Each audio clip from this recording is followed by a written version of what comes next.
Após analisar tudo, saímos com um grupo de socorristas que ia atender algumas solicitações. O primeiro caso era o de um senhor pedindo que sarasse.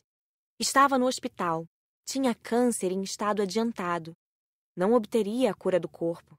Seu pedido não seria atendido, mas o auxiliariam de outra forma. Os socorristas iriam assisti-lo e incentivá-lo a ter bons pensamentos e a resignar-se. A equipe o visitaria todos os dias até que desencarnasse. Ele sentiu nossa presença e recebeu os fluidos doados. Ficou calmo e adormeceu. Uma outra súplica nos comoveu. Uma menina de 8 anos, órfã de mãe, desejava a genitora de volta. Mas isso não é inviável? Indagou Glória. O pedido sim, Respondeu Frederico. mas não a ajuda.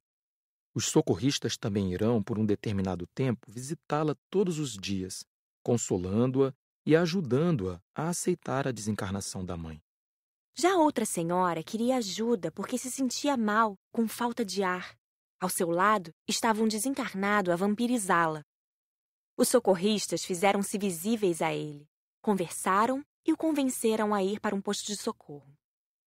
Depois fomos ver como se anotam as fichas. Era em uma igreja. Naquela hora da tarde estava quase vazia.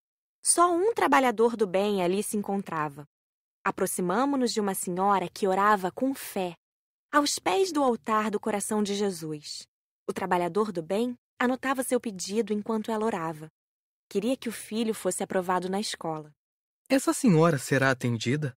Perguntou Ivo ao trabalhador. Os trabalhadores do departamento podem ir até o filho e incentivá-lo a estudar. Às vezes, pode estar com algum problema de saúde ou com algum desencarnado atrapalhando. Nesse caso, aconselha-se a mãe, em forma de intuição, a procurar um médico ou um centro espírita. Sabendo a causa, podem os trabalhadores achar uma solução. Mas se for preguiça, só pode ser incentivado. Ninguém irá fazer o que lhe compete: estudar. Depois fomos a um lugar de romaria. Ali, muitas pessoas pagavam promessas ou pediam graças. As súplicas eram diversas. Desejavam obter facilidades, riquezas. Algumas eram comoventes. Pediam saúde, melhora de caráter. Essas últimas, aliás, geralmente eram feitas para outras pessoas, como a esposa que desejava que o companheiro largasse a bebida e o filho o tóxico. Em lugares de romarias, há equipes grandes de trabalhadores. Os pedidos são encaminhados normalmente ao departamento de uma colônia. Se o local é muito frequentado, o departamento fica ali mesmo, como em Aparecida do Norte.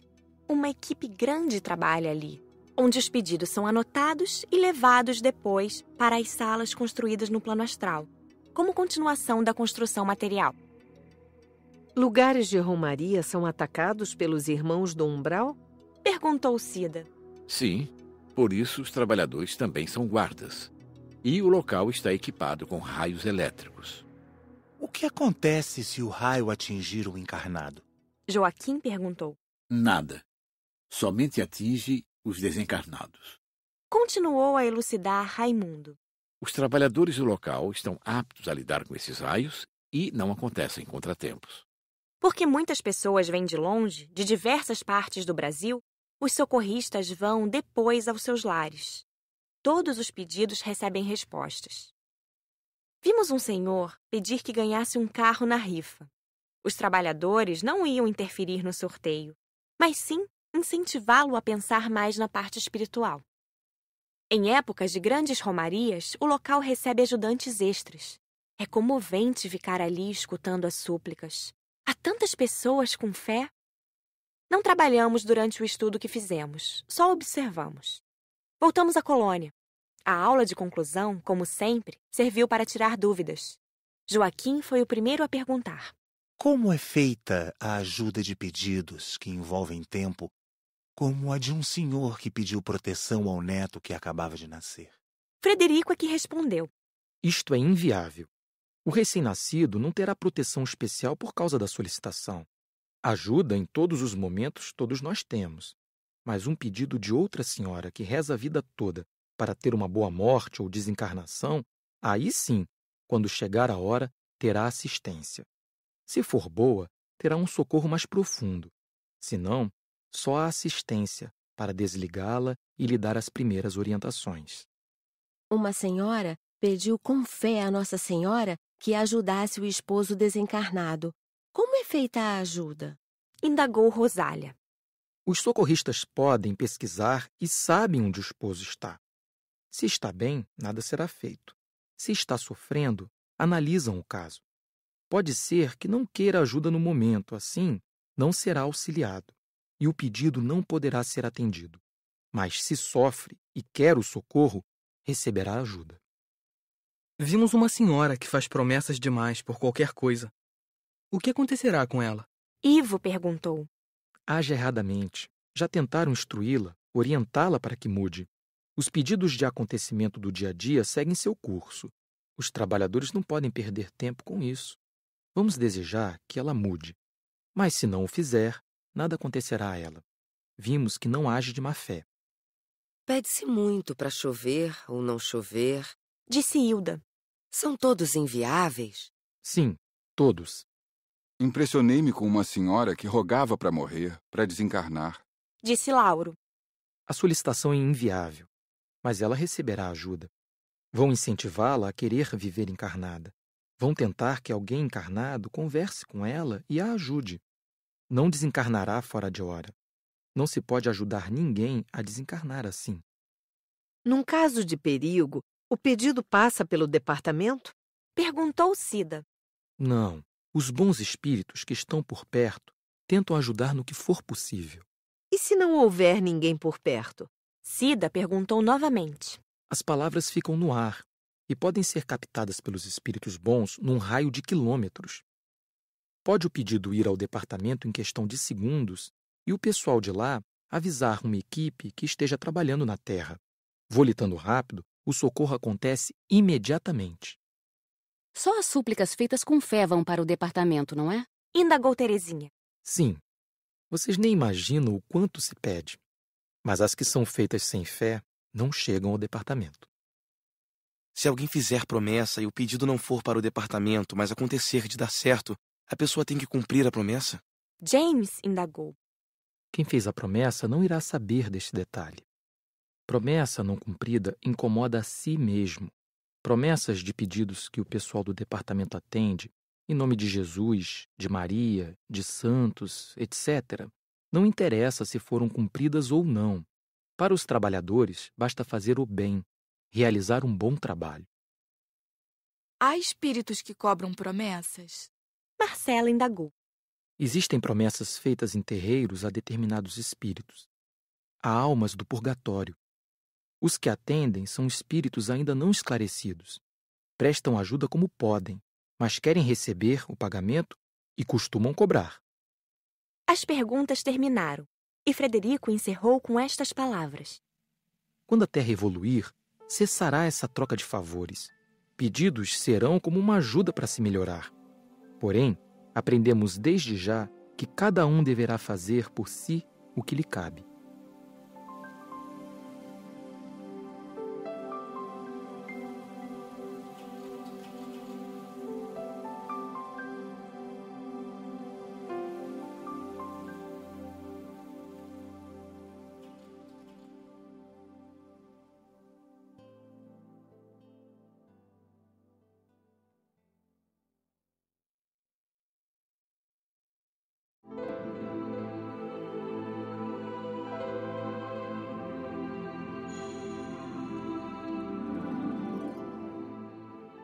Umbral.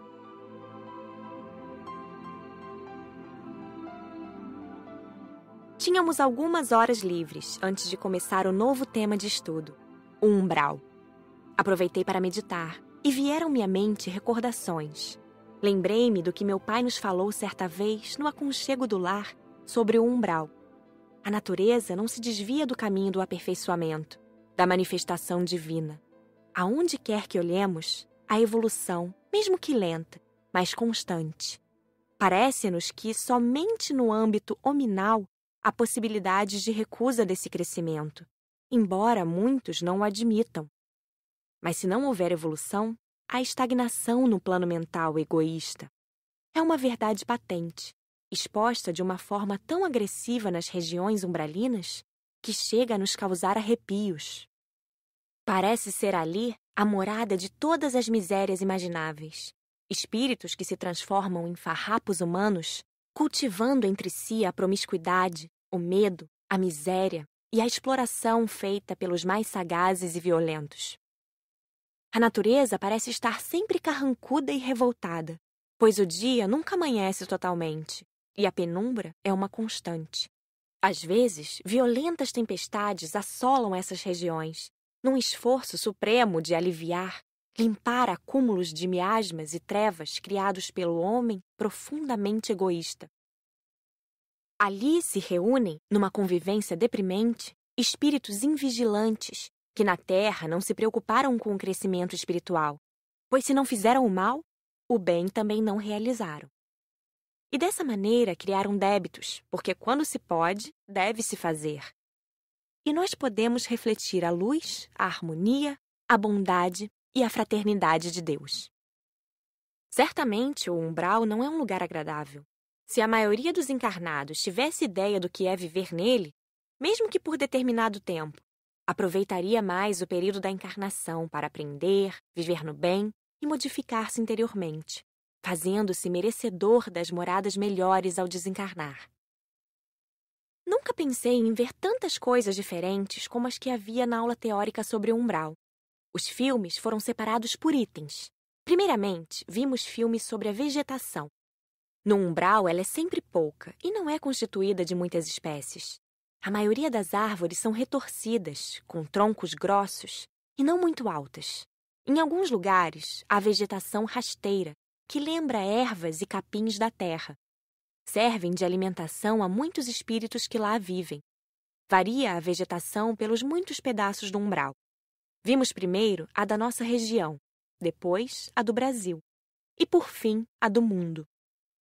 Depois mostraram os animais, as aves, que também são de poucas espécies, desprovidos de beleza, mas úteis.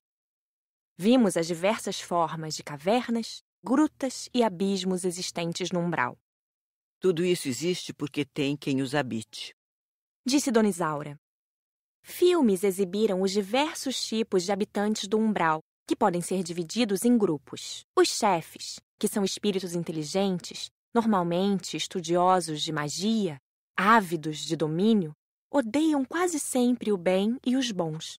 São, na maioria, feiticeiros. Normalmente, os grandes chefes têm aparência comum de humanos. Com formas extravagantes, só se apresentam os subchefes e os subordinados. Há os que trabalham com os chefes, membros do grupo, do bando. Muitos dentre eles são também estudiosos, feiticeiros, conhecedores das leis naturais. Obedecem às normas do grupo. Embora considerados livres, não são realmente, pois não abandonam facilmente o bando, recebem castigos por desobediência.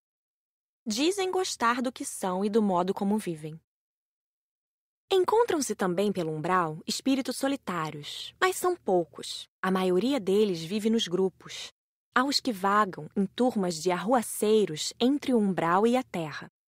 Há os escravos, os que não servem para pertencer ao bando, que trabalham e não recebem nada em troca, a não ser castigos se não obedecerem. Existem também os que são torturados. São tratados assim, na maioria, por vingança. Assim como há os que dizem gostar de lá, há também os que consideram o umbral um inferno. Penam por vagar sem rumo, sofrendo pelos seus erros. Agrupam-se em cidades, pequenas vilas ou núcleos. Vimos muitas cidades nos filmes. Todas elas têm a mesma base. O melhor prédio é para o chefe. Há o local para as festas e o salão de julgamento ou audiências. A maioria delas tem biblioteca com livros de magia e obscenos. Livros e revistas, em sua maioria, também editados na Terra. Só que os encarnados têm livros e revistas bons e maus, e lá só há os ruins. Vimos, espantados, cidades enormes com muitos habitantes e escravos. O umbral das Américas é mais ameno se comparado com o da Europa e Ásia. O umbral do Velho Mundo é mais fechado, com abismos enormes e horripilantes. Vimos muitos filmes sobre cada umbral de outras regiões, porque na aula prática iríamos visitar só o da nossa região. Por que é permitido existirem esses chefes? Perguntou Rosália, impressionada com o poder que eles têm. Todos nós temos nosso livre-arbítrio. Respondeu Raimundo. Somos o que desejamos ser. Tudo nos é permitido, mas nem tudo nos convém. São espíritos ávidos pelo fascínio do poder. Não seria interessante que uma equipe de bons espíritos os doutrinasse? Indagou Rosália novamente. Surgiriam outros. Muitos esperam uma vaga de chefe. Entre eles, sempre há a disputa pela chefia. Só quando apresentam sinais de cansaço é que existe oportunidades de mudança. Mas eles, como são inteligentes, sabem que um dia terão que mudar. Eles não temem ser expulsos da Terra quando ela passar de planeta de expiação para o de regeneração? Indagou Ivo. Ou não sabem disso? Sabem, mas sempre pensam que há tempo, que esse fato irá demorar para acontecer. Outros não se importam porque o poder lhes sobe à cabeça. Sabemos que nós, uma grande parte dos terráqueos, fomos expulsos de um outro planeta que passou do mundo de provação ao de regeneração, e aqui reiniciamos o aprendizado. Também na Terra haverá uma seleção, e nela ficarão só os bons e os que pretendem, com boa vontade e sinceridade, ser bons. Nem nos filmes o umbral é agradável de ver. Saber que aquilo é realidade e que ali estão irmãos nossos deixou-me triste por momentos. Depois meditei no que Dona Isaura disse. Umbral não é sinônimo nem de sofrimento, nem de felicidade. É um lugar transitório. É um ambiente criado pelo mau uso da mente humana. Nem todos acham um umbral triste e feio. Muitos gostam de viver ali. Gostos diferem. Se a uns agrada a limpeza, a outros agrada a sujeira. Uns preferem a verdade, outros a ilusão e a mentira. Depois, ninguém está ali por punição, e sim por vibrar igual ao ambiente. Os que sofrem não ficam lá para sempre. Há o socorro. A aula teórica foi ótima. Vimos muito sobre o umbral, havendo muito para ser visto e estudado. Não nos aprofundamos, porque o tempo de estudo era para conhecermos o principal somente. O umbral é imenso, do tamanho dos continentes. Onde houver um núcleo de encarnados, existirá também o espaço espiritual bom e o ruim. Núcleos são agrupamentos de espíritos. Fiquei abismada com alguns núcleos, como o dos suicidas, que ficam quase sempre em vales e são visitados tanto por socorristas como pelos maus, que vão atormentar mais ainda os que lá vivem. Núcleos de drogados constituem-se quase sempre em pequenas cidades. Em certas localidades são cidades grandes, fechadas e movimentadas, onde fazem grandes festas. O local de drogados na região chama-se Vale das Bonecas. Nele, há casas e um grande laboratório. Vimos em filmes como é por dentro, inclusive o laboratório. Semelhantes se afinam e se constituem em núcleos de ladrões, de assassinos, etc. Voltamos a estudar o umbral da nossa região. Vimos o mapa e tudo o que existe lá está marcado e dividido em partes numeradas por setor, para que os socorristas tenham seu trabalho facilitado. Em nossa região, há uma cidade umbralina de tamanho médio, com muitos núcleos. A maioria deles tem denominação dada por seus habitantes. Algumas são interessantes, outras ridículas ou obscenas. Existe um núcleo de alcoólatras que se chama Barril Grande. Possui algumas casas emendadas umas nas outras. Há o chefe, e ali vivem outros escravos, mas não há torturados. Seus moradores também gostam de vagar entre os encarnados e embriagar-se com eles.